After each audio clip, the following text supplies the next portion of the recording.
Weight lifting के दो नियम हैं। पहला नियम है कि आपके मेहनत का पसीना कभी रुकना बंद नहीं होना चाहिए, और दूसरा नियम यह है कि आपको पहला नियम कभी भूलना नहीं है, क्योंकि डिक्शनरी में भी वेट लिफ्टिंग को हार्ड वर्क से पहले लिखा जाता है। आपको दिन के कई घंटों की मेहनत इस भीड़ से अलग बना सकती है। आपकी मेहनत और लगन आपको आसमान की उन बुलंदियों तक पहुंचा देगा जहां तक आप जाना चाहते हो। अरे एक युवा खिलाड़ी तो युवा दिखो ना, किस चीज का डर है? आप अपने अंदर से केवल मेहनत का डर हटाइए, सफलता आपके कदम चूमेगी। अरे लोगों तो काम ही कहना है, कहने दो ना, आप तो अपना कर्तव्य और कर्म करो। केवल सफलता के लिए 24 घंटों में से कुछ घंटे आप मेहनत के लिए निकालिए। आपके कई घंटों की मेहनत आपको उस मुकाम पे खड़ा कर देगी जब आप एक भीड़ का हिस्सा नहीं, भीड़ का कारण बनोगे। वेट लिफ्टिंग गेम एक ऐसा गेम है जिसे खेलने के लिए अच्छे अच्छे खिलाड़ियों का भी सोचना पड़ता है कि वेट लिफ्टिंग गेम हम खेलेंगे या वेट लिफ्टिंग गेम हमसे खेलेगा। अरे खेल कोई भी हो, चाहे कैसा भी हो, खेल खेलने के लिए अपने ही शरीर के फेफड़ों को निकाल के अपने हथेलियों पर रखना पड़ता है, तब जाके किसी काम में लगन लगती है। आपको यकीन नहीं होता ना, तो जाओ कभी जिम और रख कर देखो अपने शरीर के ऊपर 2-3 कुंटल वजन। आसमान धरती एक हो जाएगी, यमराज नजर आएंगे आपको, यमराज।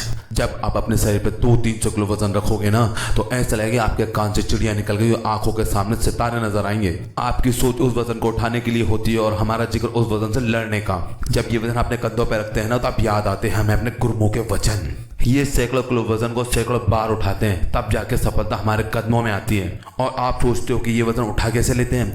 अरे आओ कभी जिम में, करो हमारे साथ मेहनत, तब पता चलेगा आपको कि हम ये कर कैसे लेते हैं। एक बार नहीं, 10 बार नहीं, 100 बार गिरते हैं, 100 बार उठना पड़ता है। हम इतनी मेहनत इसलिए करते हैं कि अभी 100 किलो वजन उठाए तो अगले 10 दिन में हमें 105 किलो वजन उठाना है। और तो और लोगों को कहना क्या है कि लड़कियां क्या करेंगी इस गेम में? अरे छोड़ो, लोगों का तो काम ही है ये कहना कि लड़कियां क्या कर लेंगी। आपको याद दिला दूं कि इस गेम में सबसे पहले महान खिलाड़ी कल्लव मलेश्वरी ने पहला मेडल दिया, और दूसरा हाल ही में दिया जाने वाला मेडल है वो मीराबाई चानू की तरफ से। और आपके तो लड़कियां क्या कर लेंगी? जहाँ आपकी सोच खत्म होती है ना, वहाँ लड़कियां वजन उठाना शुरू करती हैं। लड़कियों के हाथ में बैलेंस चकोड़ी अच्छे नहीं लगते, कभी आओ और कराओ उनसे मेहनत, तो आपसे भी ज्यादा आगे निकलेंगी। अरे ये रेस जीत की है, बुलंदी की, हासिल करने की नहीं। हासिल तो कुछ भी किया जा सकता है, सपनों के सौदागर को भी। अरे तुम अपने ही दुश्मन हो, अपने ही दुश्मन। समय पे उठना, जागना, सोना, छोड़ना सब छोड़ दो। अरे तुम खुद अपने ही दुश्मन हो, आलसियों की तरह सोना, जिम नहीं जाना, वर्कआउट नहीं करना, मेहनत नहीं करना, पसीना नहीं बहाना। तुम तो अपने आप से हार ही जाओगे, पर ये दुनिया आपसे जीत जाएगी।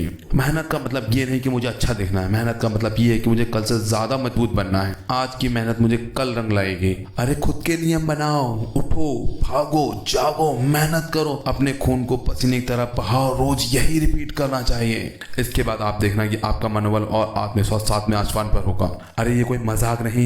जब कोई खिलाड़ी तैयारी करता है तो 1000 बार गिरता है, लाख बार गिरता है और फिसलता, फिर खड़ा होता और बोलता है बस एक बार और, इस बार तो मैं कामयाब जरूर होऊंगा। अगर इस बार मुझसे यह नहीं हो तो एक बार नहीं 1000 बार करने की और कोशिश करूंगा। जब तक करूंगा तब तक मैं इसमें कामयाब ना हो जाऊं। इससे कोई फर्क नहीं पड़ता है कि लोग आपको किस तरह देखते हैं, फर्क इससे पड़ता है कि आप खुद को किस तरह देखते हो। जब दुनिया सुबह 4 बजे चादर ओढ़ के सो रही होती है ना, तब आपको जागना है, उठना है, भागना है, तैयार होना है और रोज की तरह मेहनत करनी है, तब जाके आपको सफलता मिलेगी। कोई भी खेल खेलने के लिए हजारों और लाखों की भीड़ एक साथ इकट्ठी होती है, पर क्या करे, समय और मेहनत के साथ जब उनके खर्चे आते हैं ना सीने पे, तो डर से ही अपना गेम छोड़ देते हैं। अरे डर किस बात का है? एक बार मेहनत तो कर, फिर देख कामयाबी तेरे कदम कैसे चूमेगी। और लोग कहते हैं कि हम कर कैसे लेते हैं, क्या खाते हो, क्या पीते हो, कितना खाते हो, कैसे खाते हो। अरे इन्हें हम क्या पता हम कौन कौन से जहर के घूंट पी। हमारा खाना होता है संघर्ष, मेहनत, अनुशासन, निष्ठा, कर्तव्य। और हम जो घूंट पीते हैं वो होता है हमें मेहनत का पसीना। जब मैं अपनी मेहनत के कर्तव्य में सफल हो जाऊंगा ना, तो मुझे हराने वाला कोई पैदा नहीं होगा।